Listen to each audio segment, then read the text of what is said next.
ہیں سینئر فلسطینی صحافی ہیں جلال الفرا، ان سے جان لیتے ہیں۔ جلال الفرا صاحب، قطر میں عرب سمٹ کے دوران امریکی وزیر خارجہ مارکو روبیو اور فلسطینیوں کے قاتل اور ان کا دشمن ہے نتنیاہو، اس کے ساتھ بڑے کندھے سے کندھا ملا کر کھڑے تھے۔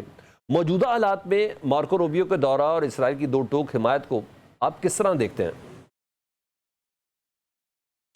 جی بہت شکریہ سلمان صاحب۔ دیکھیں، امریکہ کا جو حمایت اعلان کرنا یہ ہمارے لیے کوئی سرپرائز نہیں ہے۔ شروع سے یہ امریکہ اسرائیل کا حمایت تو نہیں کہوں گا، اسرائیل کا باپ اور جب ایک طاقتور باپ ہوتا ہے تو ظاہر ہے کہ بگڑا ہوا بیٹا بدمعاش بن جاتا ہے۔ تو اسرائیل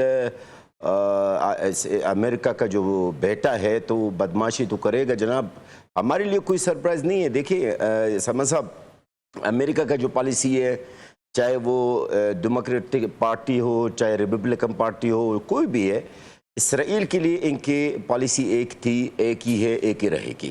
چاہے وہ ڈونلڈ ٹرمپ کا دور جو ابھی چل رہا ہے، جو ایک بدترین دور ہے، یا وہ اس سے پہلے جو بائیڈن ہے، اس میں کوئی تبدیلی، کوئی چینجنگ کچھ نہیں ہے۔ یہ جو امریکن وزیر خارجہ اس وقت اسرائیل میں موجود ہے، ہم تو یہ سوچ رہے تھے، ہم جو فلسطینی، ہمیں ایک امید تھی کہ چلے ہو سکتا ہے کہ ان کی آنے سے یہ جو مذاکرات دوحہ میں پوسٹپونڈ ہوئی ہے اس حادثے کی وجہ سے، اس حملے کی وجہ سے، ہو سکتا ہے دوبارہ بحال ہو جائے۔ لیکن شاید لگتا یوں ہے کہ یہ اس لیے اسرائیل آیا ہے کہ اسرائیل نتنیاہو ناجائز ریاست کا دہشت گرد کو مزید گرین سگنل دینے کی کہ مزید قتل عام کرے فلسطینیوں کو، کیونکہ آج کی تاریخ میں سلمان بھائی، آج کی تاریخ میں 61 لوگ شہید ہوئے غزہ کے اندر ہے۔ آج کی تاریخ میں لا تعداد عمارتیں، ٹاورز کو گرایا گیا ہے۔ جب سے یہ تشریف لایا ہے امریکہ کا جو وزیر خارجہ ہے، اب یقین کریں ایسا لگ رہا ہے جیسا وہ اپنے ساتھ احتیاط لے کے آیا، کیونکہ اتنا بمباری میں شدت آ گئی ہے، قتل عام میں اتنا اضافہ ہوا کہ آپ سوچ بھی نہیں سکتے۔ دراصل یہاں کی جو میڈیا کا فوکس اس وقت دوحہ کے اوپر ہے، قطر کے اوپر ہے جو اجلاس چل رہا ہے، لیکن میرے جو فوکس دونوں طرف ہے، ایک غزہ کے اوپر بھی ہے، دوحہ کے اوپر ہے۔ مگر جلال الفرا صاحب، دوسری طرف نا عرب ممالک کے درمیان مشترکہ فوج بنانے کی ایک بحث نا ایک بار پھر چھڑی ہوئی ہے، جو کہتے ہیں کہ نیٹو کی طرز کی ہو۔ مصر کی کوشش ہے کہ اس کا ہیڈ کوارٹر قاہرہ میں ہو۔ Command and structure headquarter کے اختلافات کی وجہ سے معاملہ کہا جا رہا ہے کہ 2015 سے اب تک 10 سال ہو گئے جی لٹکا ہوا ہے۔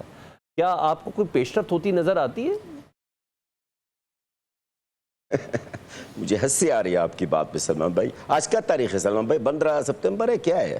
میرے سوال میں بھی بہت ہولو ہے، مجھے خود بھی پتہ ہے، میرے لہجے میں بھی وہ یقین نہیں ہے، پختگی نہیں ہے سوال میں۔ مجھے یہ آج لکھ لے مجھ سے، میں جلال محمود الفرا غزہ کا خان یونس شہر کا ہوں، ٹھیک ہے؟ لکھ لے مجھ سے، یہ کبھی زندگی میں ہوگا ہی نہیں ہے۔ اور اگر سپوز ہوا بھی ہے نا تو یہ ایک ڈمی ہوگا جس کا کوئی اثر نہیں ہے، کوئی ایکٹیویٹیز نہیں ہے، کوئی کام نہیں ہے۔ آج جو آپ سے بات کر رہا سلمان بھائی، میں گزارش کروں گا جتنی بھی نیوز چینلز ہیں پاکستان میں، کوئی میری بات سنسر نہیں کرتے، اور میں آپ سے وعدہ لے رہا ہوں کہ آپ میری بات بے سنسر نہ کریں۔ کچھ بھی سنسر نہیں ہوگا، ایسے ہی جا رہا ہے۔ یقین کریں، یہ او آئی سی جو فلسطین کے لیے بنی ہے، 2 سال ہو گیا، ابھی چند دن رہ گئے، 2 سال پورے ہو جائیں گے۔ او آئی سی 57 مسلم ملک، ان کو شرم نہیں ہے، ان کے اندر حمیت نہیں ہے، غیرت نہیں ہے کہ میرے بچوں کو پانی اور خوراک پہنچا سکے۔ آپ فوج کی بات کر رہے ہیں، جنگ کی باتیں کر رہے ہیں، لڑنے کی باتیں کر رہے ہیں۔ ہمارا 57 مسلم ملک پانی نہیں پہنچا سکے یار سلمان بھائی۔ میں آج آپ سے جو مخاطب ہے، جلال الفرا میرا نام ہے، آپ ذرا سرچ کریں، میری اس وقت خاندان میں سے 350 لوگ شہید ہیں۔ میری اس وقت میری اپنی بہن بھائی، یقین کریں خدا کی قسم، خیموں میں بھوک اور پیاسے بیٹھے ہوئے خان یونس کے علاقے کے اندر ہے، غزہ کے اندر ہے۔